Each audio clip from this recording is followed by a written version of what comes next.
I too disliked them. The way they wrecked the classic New York skyline, and plotted how to get rid of them, or at least cut them lower.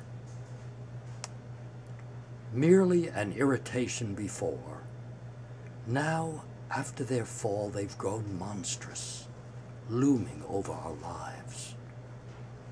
I despised them, but never thought that others, with more reason perhaps, not just aesthetics, hated them even more. And hate created a plan so simple, but mightier than the high-tech might of the atom bombs, the missile shields we threaten the world with, and with a ruthlessness we're also capable of, but also an intelligence, a complexity we lack. When the phone started working again, sympathy calls came from all over, even from Berlin, that we carpet-bombed in the war. I bombed it myself 5 times, plus Cologne, Hamburg, and a couple of dozen other cities, and felt justified. Now they're sorry for us. Here, in the frozen zone where I live, cut off from the rest of the city by a police barrier, it's almost like Cold War Berlin. The constant sirens, our warplanes roaring overhead. They're not breaking the sound barrier like then. The Aussies said we did it on purpose to intimidate them.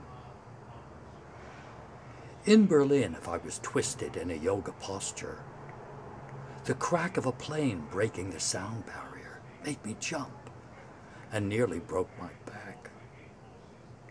Now I listen, expecting the roar overhead to be another attack. A diabolical thought about the plan. Its total success. Once they thought of it, it was so beautiful they had to do it. Forget the reasons. Sure, it grew out of hatred, rage, a need for vengeance, whatever. But it became a work of art they were obsessed by.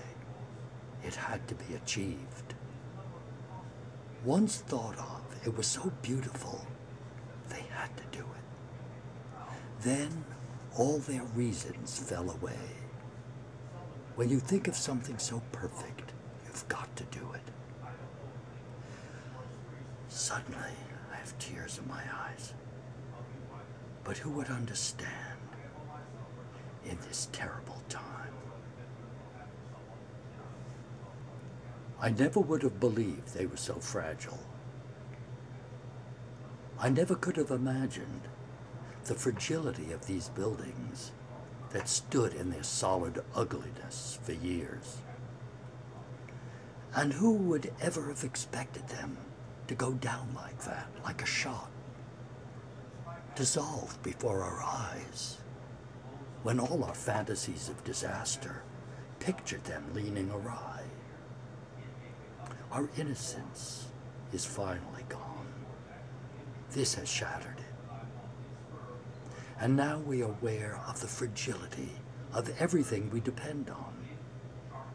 Our political institutions, which were already shaken by evidence of how elections are stolen.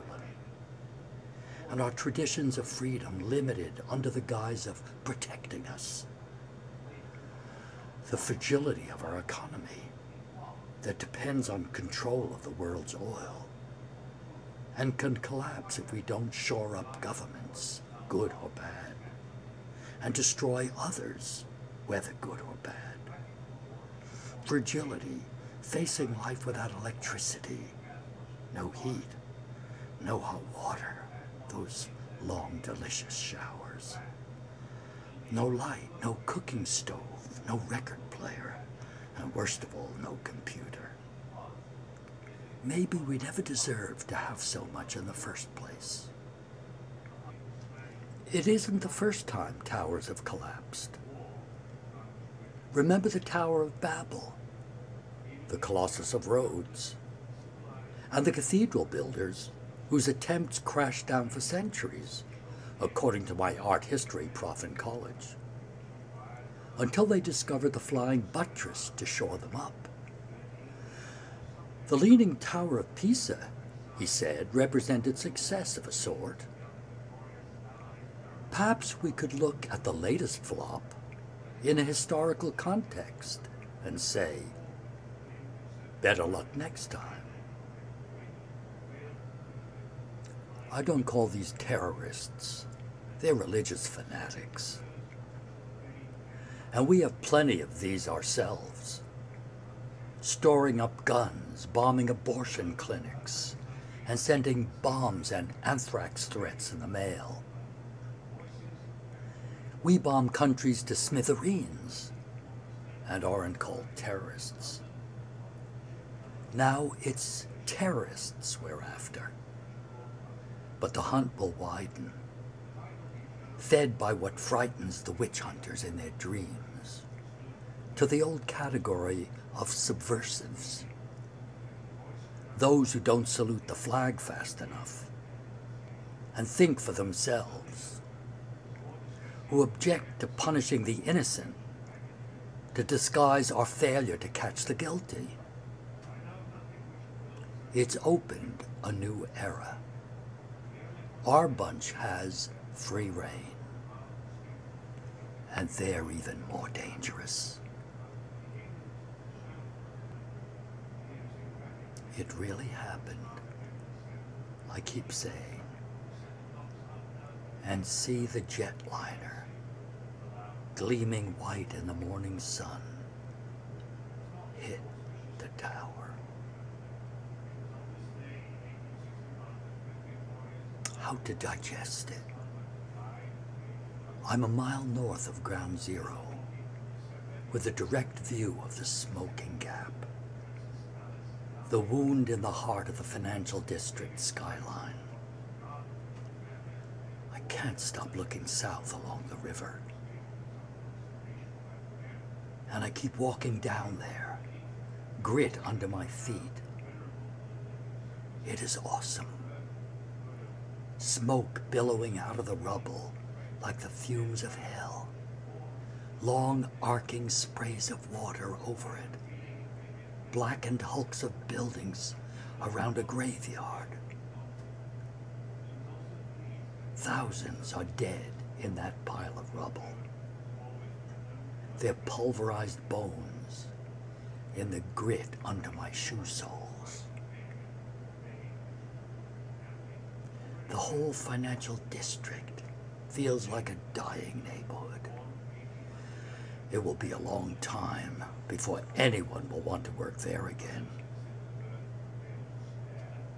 Airfields know better than to group their planes on the tarmac.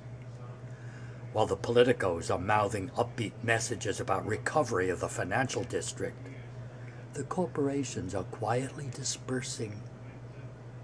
The fanatics knew what they were doing when they shot down Nelson and David, destroyed the twin temples of the Rockefellers, who controlled the world's oil, the money, and kept women in shrouds, children starving, and turned men desperate enough to do these deeds.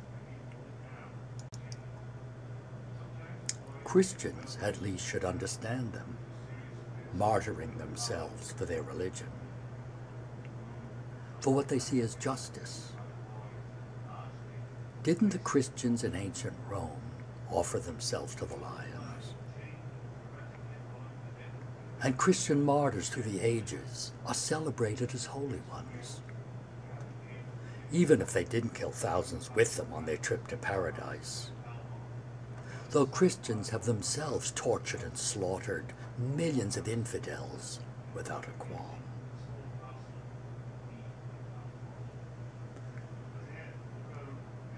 In Afghanistan, I climbed a bare outcropping in the middle of green Bamiyan Valley, where leopards prowl the fields.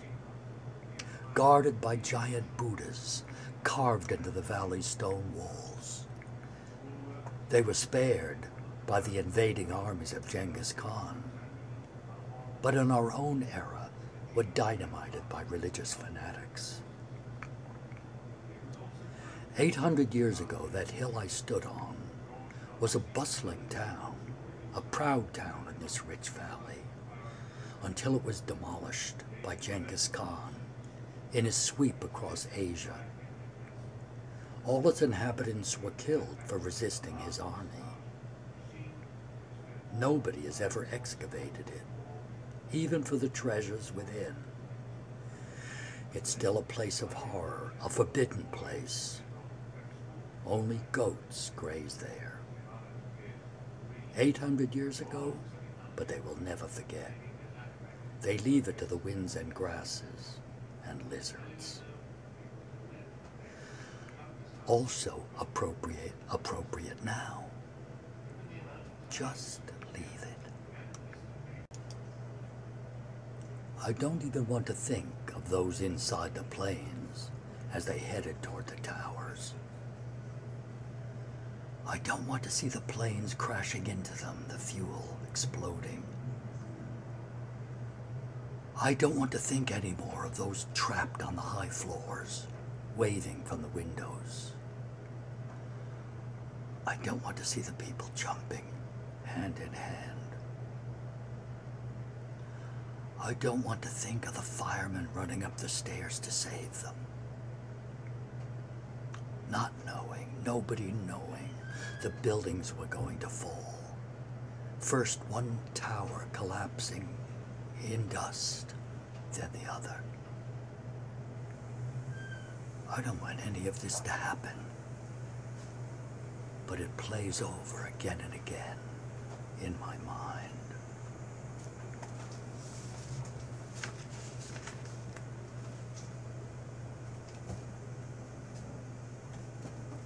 When the Colossus of Rhodes fell, the ancient world shuddered.